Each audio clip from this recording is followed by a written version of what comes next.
Assalamualaikum warahmatullahi wabarakatuh. My name is Fionella Izamwalida, and now I want to deliver my presentation entitled Postmodernism: The Appreciation of Simulacra by Jean Baudrillard and Postmodernism and Consumer Society by Frederick Jameson. Langsung saja, yang pertama yaitu Modernism and Postmodernism. Modernisme adalah sebuah gerakan atau aliran dalam berbagai bidang seperti seni, sastra, arsitektur, dan filsafat yang muncul pada akhir abad ke-19 hingga awal abad ke-20. Gerakan ini menekankan inovasi, pembaruan, dan penolakan terhadap tradisi atau konvensi yang sudah ada sebelumnya. Jadi modernisme itu merupakan sebuah pembaharuan terhadap tradisi sebelumnya. Selanjutnya yaitu postmodernism. Postmodernisme adalah suatu aliran dalam seni, arsitektur, sastra, dan pemikiran yang muncul terhadap reaksi modernisme. Postmodernisme itu sendiri muncul pada pertengahan abad ke-20 sekitar tahun 1940 hingga 1940 sebagai reaksi terhadap modernisme yang sangat mendominasi pada abad tersebut. Jadi setelah adanya modernisme, lalu muncullah postmodern yang merupakan reaksi dari munculnya modernisme, dan keduanya memiliki hubungan yang erat tetapi juga berlawanan terhadap banyak hal. Yang selanjutnya yaitu Jean Baudrillard.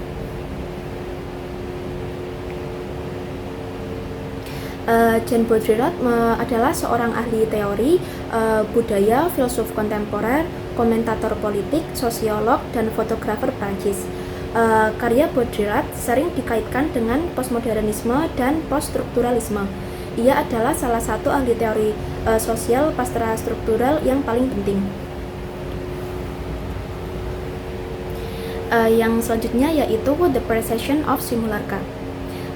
Simulacra is a concept introduced by Jean Baudrillard, which refers to representation or image that have no basis in actual reality.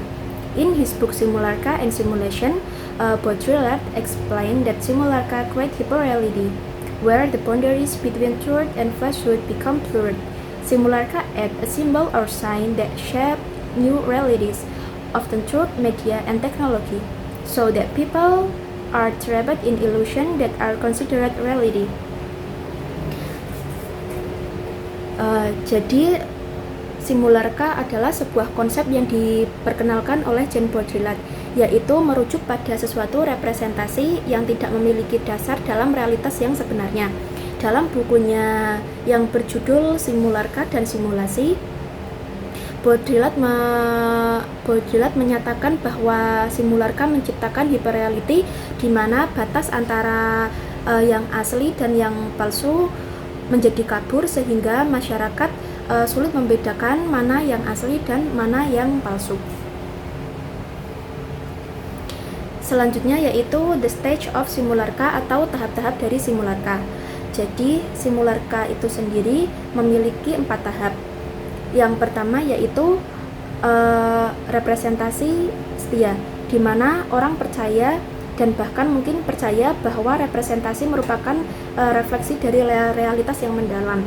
Jadi yang pertama itu maksudnya peniruan itu sama seperti aslinya, hingga masyarakat itu percaya jika tiruannya itu merupakan sesuatu yang sangat asli.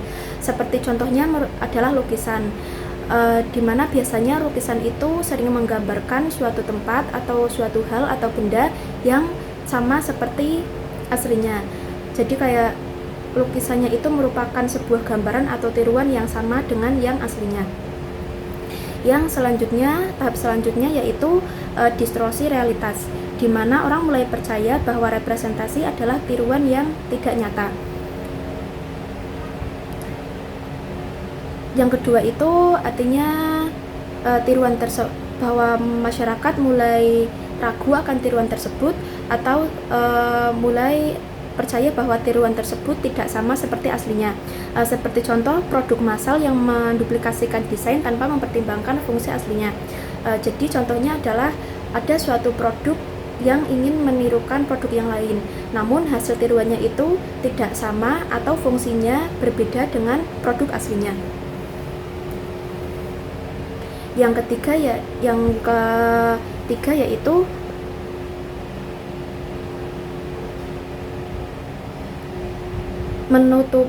menutupi ketidakan realitas yang mendalam, di mana representasi berpura-pura menjadi yang aslinya, tetapi sebenarnya salinan atau tanpa yang asli.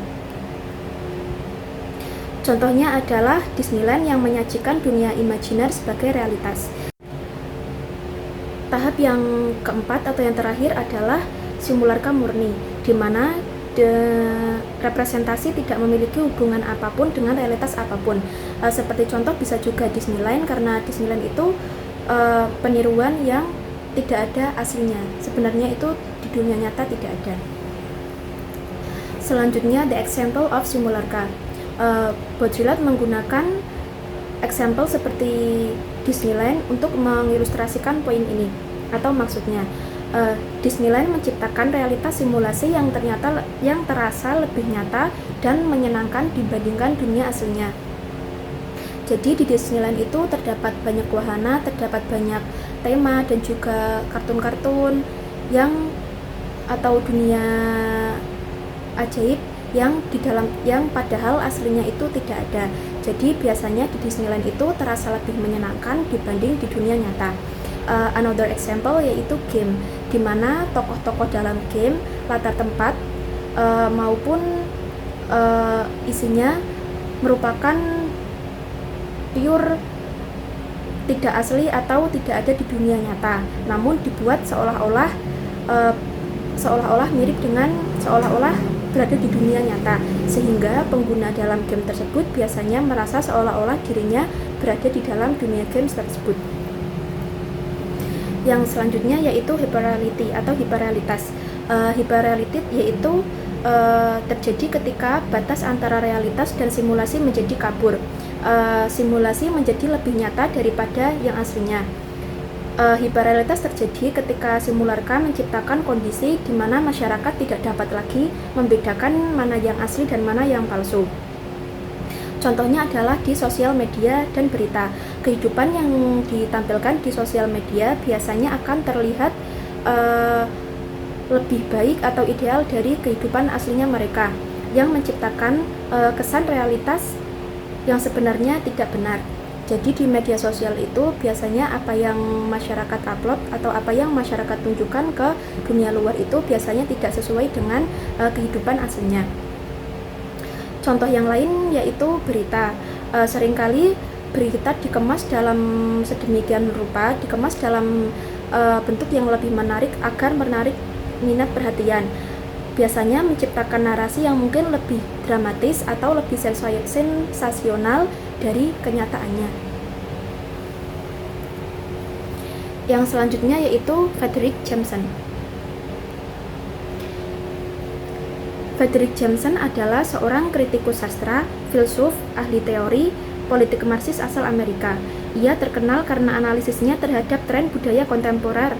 Dalam esainya Postmodernisme dan Consumer Society, ia membahas hubungan kompleks antara postmodernisme dan masyarakat konsumen yang muncul di era kapitalisme akhir. Selanjutnya yaitu the relationship between postmodernism and consumer society. Consumer society is a society whose lifestyle depends on the consumption of goods and services, where individuals' identity is often determined by what they buy or own. Postmodernism and consumer society are interrelated, where postmodernism reflects the condition of consumer society characterized by prestige, the death of subject, and the nostalgic mood. Jameson critique how let capitalism affect culture and individual identity in this context. Jadi masyarakat konsumen atau consumer society adalah masyarakat yang gaya hidupnya tergantung dengan barang dan jasa, di mana identitas individu seringkali dikaitkan dengan apa yang mereka beli atau apa yang mereka miliki. Postmodernisme dan masyarakat konsumsi sangat terkait, di mana postmodernisme mencerminkan kondisi masyarakat konsumen yang dicirikan oleh pastiche, the death of subject, dan the nostalgic mode. Jameson mengkritik bagaimana kapitalisme akhir mempengaruhi budaya dan identitas individu dalam konteks ini. Selanjutnya yaitu pengertian dari pastiche.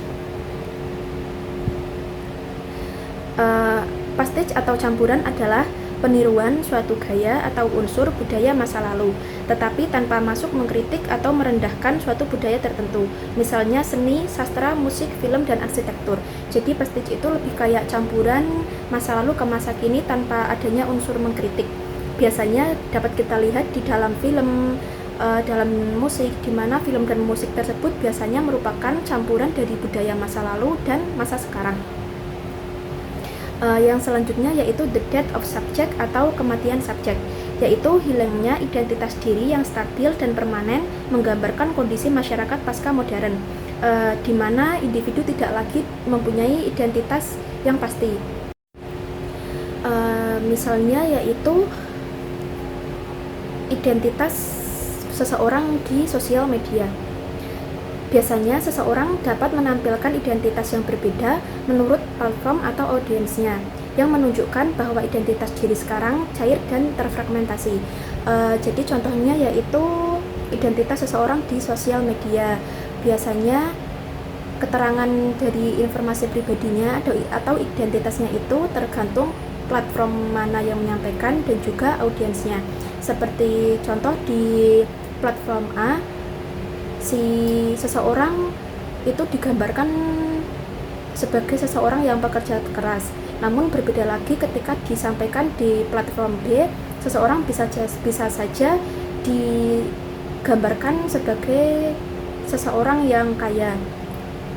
Dan contoh lagi misal di platform C, seseorang itu digambarkan sebagai seseorang yang pintar. Jadi maksud dari the death of subject ini, identitas seseorang itu tidak memiliki identitas yang asli atau yang murni jika berada di dalam sosial media. Contoh gampangnya seperti itu. Yang selanjutnya yaitu the nostalgic mode atau mode nostalgia, adalah konsep yang menggambarkan kecenderungan untuk melihat atau mempresentasikan masa lalu dengan cara yang romantis dan idealis, seringkali mengabaikan kompleksitas atau realitas sebenarnya, seperti Stranger Things yang mengandalkan elemen dari masa lalu untuk menciptakan perasaan nostalgia bagi penonton. Selanjutnya yang terakhir yaitu conclusion. The ideas of the precession of simulacra and postmodernism and consumer society show that modern life is greatly influenced by image and consumerism. Symbols and media often take over the role of reality, creating their own version of the truth. This causes confusion between reality and representation. Society is now more focused on buying, selling, and image-building activities so that the boundaries between what is real and what is not become blurred. Jadi kesimpulannya adalah precession of simulacra and postmodernism and consumer society menunjukkan bahwa kehidupan modern dipengaruhi oleh citra dan konsumerisme. Simbol dan media seringkali mengambil alih peran realitas, menciptakan versi kebenaran mereka sendiri. Hal ini menyebabkan kebingungan antara realitas dan representasi. Dan juga masyarakat kini lebih berfokus pada kegiatan jual beli dan membangun citra sehingga batas antara apa yang nyata dan apa yang tidak menjadi kabur. Atau masyarakat lebih fokus membeli sesuatu tanpa memperdulikan fungsi aslinya. Sekian yang dapat saya sampaikan, kurang lebihnya mohon maaf. Wassalamualaikum warahmatullahi wabarakatuh.